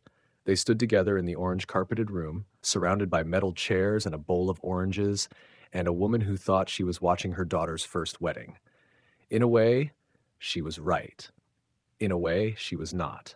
Both things were true. It was not the wedding Elena had imagined. It was better. That night, they went home to Elena's apartment. Julian's motel room was in the past. He had checked out that morning, not knowing where he would go. Now he knew. He stood in the doorway of Elena's bedroom. The photograph of Marco was on the shelf. You can take it down if you want, Elena said. No, Julian said. He was here first. I'm not going to erase him. Elena looked at him. You really have changed, she said. I'm trying, he said. They lay down on the bed. Side by side, he reached for her hand. She gave it to him. The city hummed outside. The streetlight came through the curtain. The apartment was quiet in a way it hadn't been in a long time. Marco used to snore, Elena said. Loud, like a chainsaw. Julian said nothing. I used to elbow him in the ribs to make him stop. He would wake up, apologize, roll over, and start snoring again 5 minutes later. She smiled. I miss the snoring, she said. I never thought I would, but I do. Julian turned his head. He looked at her. I will never try to replace him, he said. I know I can't. I know I don't deserve to. But I will spend every day making sure you know that you are allowed to miss him. Even when you're with me. Elena turned her head. She looked at him. I'm still angry, she said. I know. I will always be angry. I know. Your father is still walking. Your family is still rich. Marco is still dead. I know. She was quiet for a long time, but I'm tired of being angry alone, she said. Julian squeezed her hand. Then don't be, he said. Be angry next to me. Elena closed her eyes. She thought about Marco, about his laugh, about the eggs he burned every Sunday morning without ever figuring out why. She thought about Julian, about his letters, about the way he had eaten her burned chicken without complaint, like it was the best meal he'd ever been given. She thought about the fire, the anger, the grief. She thought about the string around her finger. When it breaks, tie it again. That's marriage. She opened her arms. I'm still angry, she said again. I know. But I'm also... She stopped. You're also what? Julian asked. She did not answer. She did not have to, because he was looking at her the way she had always wanted to be looked at. Not like she was broken. Not like she was a project. Not like she was a widow who needed saving. Like she was Elena. Just Elena. She leaned over. She kissed him. It was not gentle this time. It was hungry and desperate and full of all the words she could not say. The ones still lodged somewhere between her chest and her throat, the ones she had been swallowing for 2 years. He kissed her back. Afterward, they lay in the dark. I love you, he said. She didn't say it back, but she held his hand, and that was enough. 3 years after the wedding, the phone rang at 3:47 a.m. Julian woke to the sound. His hand found Elena's shoulder first, a habit now checking that she was there before reaching for the phone on the nightstand. The screen said, Margaret Astor. He had not spoken to his mother since the night of the gala, 4 years. She had not called. He had not called. The silence between them had become a wall, and then a mountain, and then something so large he had stopped believing it could ever be crossed. He answered, "Julian." Her voice was different, thinner, older. The polish was gone. "Your father has had a stroke, a bad one. He's at Mount Sinai." He sat up. Elena stirred beside him. "Are you there?" Julian asked. "I'm here. I've been here for 3 days. I haven't slept. I haven't." Her voice cracked. "Julian, I don't have anyone else to call." He almost asked about the family, the board members, the friends, the allies, but he already knew. 3 days ago, he had seen the headline on his phone: Astor Industries in chaos. Board ousts Victor Astor. Siblings battle for control. His uncle had taken over. His father was being investigated by the SEC. The stock was crashing. The family was eating itself alive. And Margaret was nothing now. No power, no allies, no money she could touch because Victor controlled everything, and Victor could no longer sign his name. "I'll come," Julian said. He hung up. Sat on the edge of the bed. Elena was awake, watching him. "My father," he said. "Stroke. My mother is alone." Elena said nothing. "I have to go. I know." He waited. She reached over and turned on the lamp. The light was yellow and soft. "I'll come with you," she said. They took the bus. Julian held Elena's hand the whole way. She didn't pull away. Mount Sinai was a building of glass and steel and fluorescent light. The lobby smelled of antiseptic and the specific fear that only hospitals make. Julian gave his name at the front desk. The woman looked at him, recognition flickering across her face, and said nothing. Victor Astor was on the 7th floor. Private room. The Astor name still opened doors, even now. Even like this. Julian stopped outside the door. "Are you ready?" Elena asked. "No," he said. He opened the door. The room was dim, curtains drawn. Machines beeped in slow, arrhythmic patterns, a broken kind of music. Victor Astor lay in the bed. He was smaller than Julian remembered. His face was slack on one side. His left hand lay motionless on the sheets, pale and still as marble. His eyes were open. They found Julian's face. Victor tried to speak. The words came out wrong, slurred, broken, half-formed. Julian could not understand him. He did not try. Margaret was in a chair by the window. She looked up when Julian entered. Her face was bare. No makeup, no jewelry, no armor. She looked old. She looked terrified. She looked, for the first time in Julian's memory, like a person. "Julian," she said. He walked to her. He didn't hug her. He stood beside her chair and looked down at his mother. "Who else have you called?" he asked. "No one." "Your friends?" "I don't have friends. I have people who wanted things from me. They don't want anything now. Victor can't sign checks anymore. I'm worthless to them." He looked at his father. The machines beeped. "The lawyers? The board members?" "Fighting over the company. No one cares about Victor. He's a liability now." Julian was quiet for a moment. "Elena is here," he said. Margaret's eyes moved to the door. Elena stood in the doorway, arms crossed, face unreadable. Margaret flinched. "I mocked her," Margaret said quietly. "I called her a janitor. I helped Camille plant those stories. Stop," Elena said. Margaret stopped. Elena walked into the room.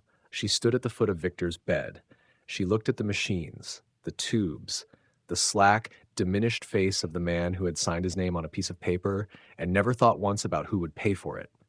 "So this is him," she said. No one spoke.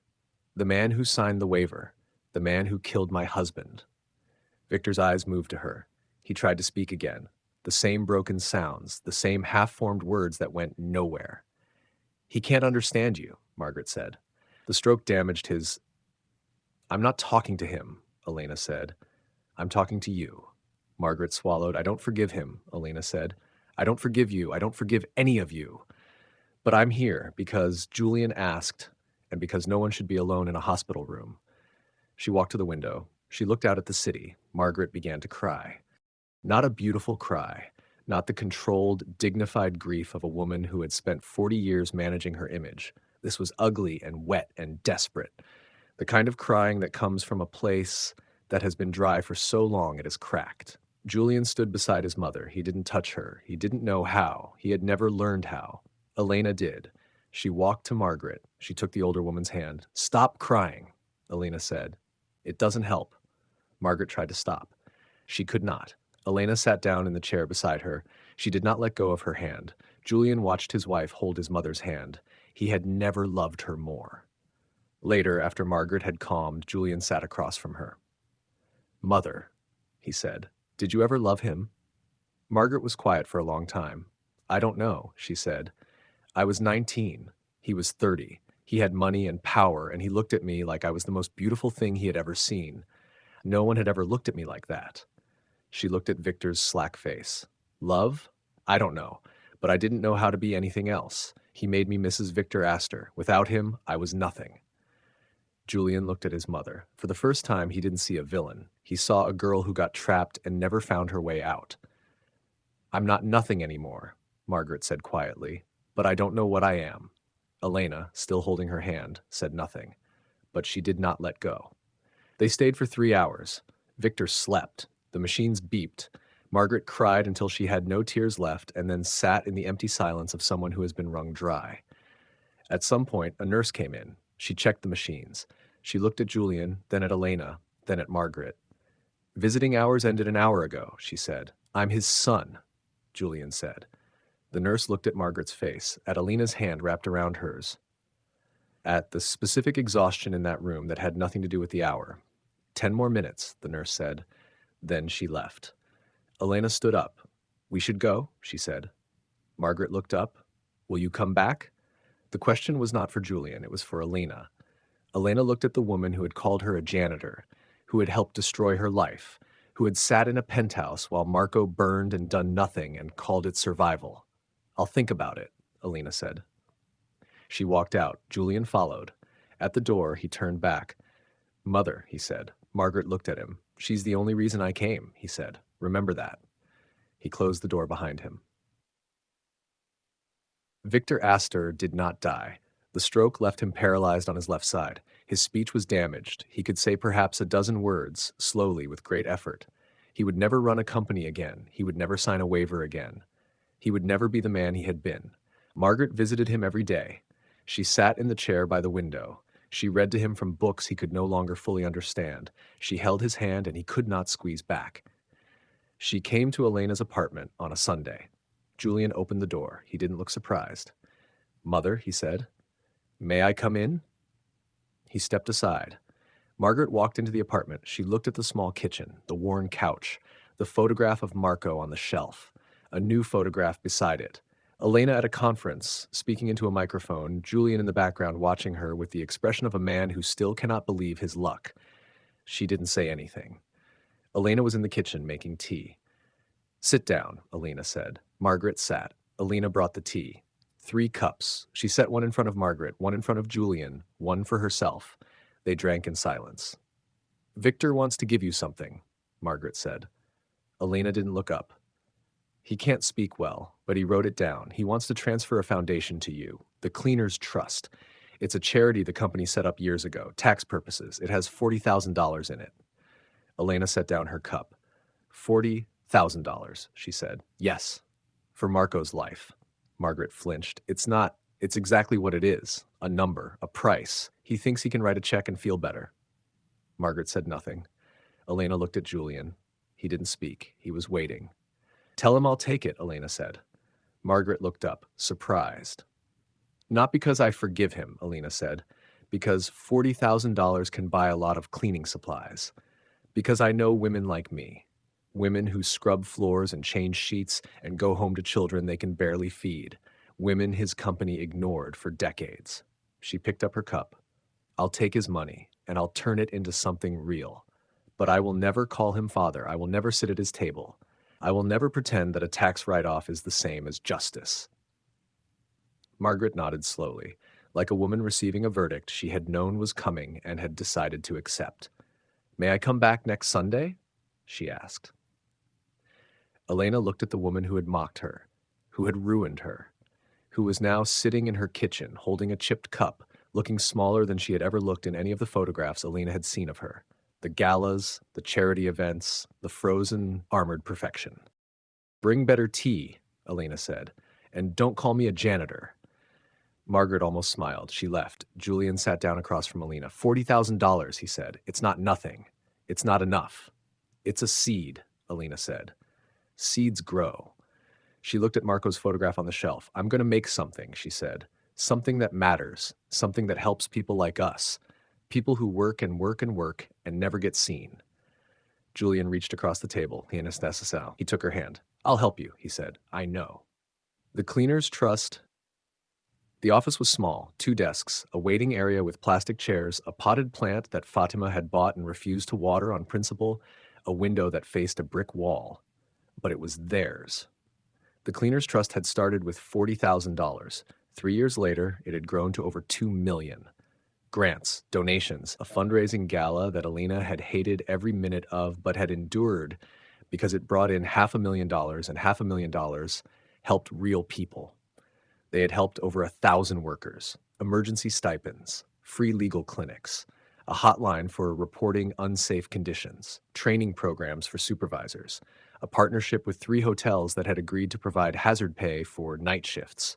Julian was no longer a night clerk. He was the executive director of the foundation. He made $65,000 a year.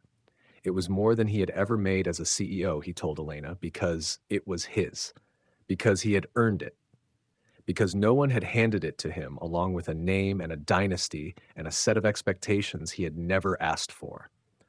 Elena was the founder and president. She spoke at conferences now. She had testified before a state committee on labor rights. She had been on television once, a local news segment about workplace safety. She had hated every second of it.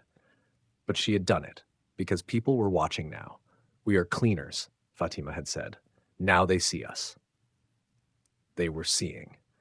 Margaret came every Sunday, not at first. The first Sunday after the hospital, she didn't come. The second Sunday, she called to say she was tired. The third Sunday, she showed up at the door with a box of tea. Better tea, the kind Elena had asked for, bought from a small shop and carried across the city like an offering. She sat at the kitchen table, drank her tea, didn't say much. Over time, she said more. She told Elena about her childhood, growing up poor in a small town, meeting Victor when she was 19 and he was 30, and she thought he was her way out. She told it plainly, without self-pity, in the flat voice of someone who has been over the story enough times to have made peace with it. Or something close to peace. I was wrong, she said, but I didn't know that until it was too late. Elena listened. She did not forgive, but she listened. One Sunday, Margaret asked, "Do you ever visit his grave, Marco's?" Elena looked at her. "Why do you ask?" Margaret looked down at her cup. I thought maybe I could come with you, someday, to say I'm sorry." Elena was quiet for a long time. "No," she said. Margaret nodded. She didn't argue. "But Julian comes with me," Elena said. "He stands 10 feet away. He waits." Margaret looked at her son. Julian was in the kitchen washing the dishes. He didn't look up. "That's good," Margaret said. That's good." She came back the next Sunday, and the Sunday after that, 3 years after the wedding. The apartment was small, the kitchen was smaller, but the sun came through the window at exactly the right angle in the mornings, and Elena had learned to stand in the gold light while she waited for the kettle to boil. She wore her gray sweater, the same one from the tabloid days. The elbows were thin now. She did not care. Julian sat at the kitchen table. He wore a sweater with a hole in the sleeve. His hair was longer than it had been when they met. There was gray at his temples now. He was 37. He looked older and younger at the same time. The way people look when they have been through something that aged them fast and then slowly gave some of it back. The kettle whistled. Elena poured the tea.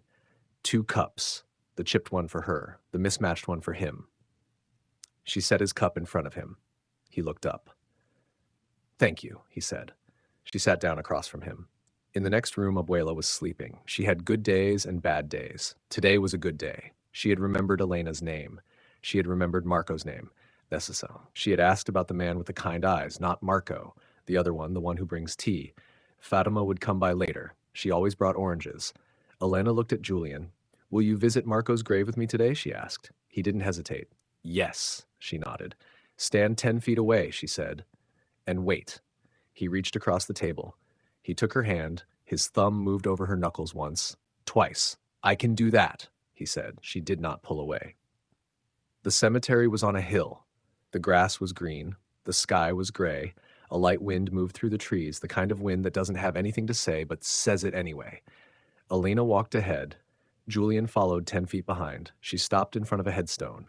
Marco Reyes, beloved husband, 1991-2023. She knelt. She placed her hand on the stone. It was cold. It was always cold. "Hi, Marco," she said. The wind answered. I brought someone with me. He's standing 10 feet away. I told him to wait. He's good at waiting." She smiled. "He's not you. He's not even close to you. He burns tea. He leaves the toilet seat up. He talks in his sleep." She traced the letters of Marco's name. "But he's kind, and he tries, and he loves me in a way I didn't know I needed." She was quiet for a long time. "I still miss you," she said. "I will always miss you. But I'm not alone anymore, and I think you would be okay with that." She stood up. She looked back. Julian was standing 10 feet away. His hands were in his pockets. His eyes were on her, not on the grave, on her, always on her. She walked to him. "Ready?" he asked. "No," she said. "But let's go home." They walked back through the cemetery gates. The wind had picked up. Alina pulled her sweater tighter. Julian walked beside her, not touching, just there. "Thank you," she said. "For what?" "For waiting." He looked at her. "I will wait 10 feet away for the rest of my life if you ask," he said. "That is not a burden. That is a privilege." She stopped walking. She turned to face him. "You really mean that?" she said. "I really mean that." She reached up. She touched his face, her palm against his cheek, the same cheek she had slapped in an alley behind a hotel a lifetime ago. "I still miss Marco," she said. "I know." "I still love you." He smiled. "I know," he said. "Don't be smug. I'm not smug. I'm just grateful." She dropped her hand. She kept walking. He followed. They went home. The apartment was warm. Abuela was awake, sitting in her chair by the window. Gladys, the nurse, was beside her, singing something soft and off-key. "Elena," Abuela said, "you came back." "I always come back, Mommy." "Where's Marco?" Elena looked at Julian. He was in the kitchen, making tea. The afternoon light was catching the gray at his temples. He was concentrating on the kettle with the seriousness of a man who has learned that small things are worth doing well. "Marco is gone, Mommy, but he sent someone to take care of me." Abuela looked at Julian, at his too long sleeves, his tired eyes, his careful hands. "He's not as handsome as Marco," Abuela said. "No," Elena said, "he's not. But he makes good tea." "He does." Abuela nodded, like a woman who has considered the matter and reached a fair conclusion. "Then keep him," she said. Elena smiled. "I will," she said. Fatima came at 3. She brought oranges. She brought her children, 2 girls now 9 and 11, who ran through the apartment like small hurricanes that had learned to open the refrigerator. "Elena," the older one shouted, "we brought oranges." "I see that." "Can we have tea?" "Tea is for adults." "Can we have juice?" "There's juice in the refrigerator." The girls ran to the kitchen. Fatima sat down on the couch. She looked at Elena, at Julian, at the photograph of Marco on the shelf, at the new photograph beside it, Elena and Julian at the Foundation's annual gala, dressed up, uncomfortable, smiling the smiles of people who would rather be somewhere else but are glad this thing exists. "How was the cemetery?" Fatima asked. "Cold," Elena said. "Did you cry?" "No. Liar." Elena smiled. "A little." Fatima nodded. "Good. You should cry. It's good for the soul." She reached into her bag and pulled out a folder. "I brought paperwork, the Foundation's quarterly report. We have enough now for a 3rd hotline. And Rosa found another lawyer who will do pro bono work." Elena took the folder. "Rosa's still helping?" "Rosa's helping. She still won't talk to Julian, but she's helping." Elena looked at Julian. He was in the kitchen, pouring tea. Fatima's girls were climbing on him. He did not seem to mind. He had the patient, slightly bewildered expression of a man who had never spent much time around children and was discovering he did not hate it. "Progress," Elena said. "Progress," Fatima agreed. That night, after the girls had gone home and Abuela was asleep and the dishes were washed, Alina and Julian sat on the couch. The television was off. The lights were low. Alina leaned her head on Julian's shoulder. "Tell me something," she said. "About what?" "About the night we met. The suite. The bed sheet." He was quiet for a moment. "You were folding a fitted sheet," he said. "Military corners. I'd never seen anyone fold a fitted sheet like that before. It was beautiful." She laughed. "You thought folding a sheet was beautiful? I thought you were beautiful. The sheet was just a sheet." She lifted her head. She looked at him. "You're strange," she said. "I know. You're not what I expected. I know." She kissed him, soft, slow, the kind of kiss that doesn't need to go anywhere because it's already where it wants to be. When she pulled back, he was smiling. "What?" she said. "Nothing. I never thought I would have this." "Have what?" A Tuesday, he said. A normal Tuesday. Tea, oranges. A woman who loves me even though she's still angry. She looked at him. I am still angry, she said. I know. I will always be angry. I know. Good. She leaned her head back on his shoulder. They sat in the dark. The city hummed outside. Fatima's orange peels were still on the table. Marco's photograph was on the shelf. The string around Elena's finger had broken twice and been retied twice and was starting to fray again. She would tie it again. That was the point. She never did tell him her name that first night. He had to earn it. And he did. Not with money, not with power, not with the things he had spent his whole life believing were the only currency that mattered. With a bus bench, a burned letter, a rainy sidewalk, with 42 letters and a borrowed dress and a piece of white string and a bowl of oranges in an orange carpeted room, with 10 feet of sacred distance at a dead man's grave, with 3 years of Tuesdays. It is not a fairy tale. It is a Tuesday, but it is their Tuesday, and they will take it.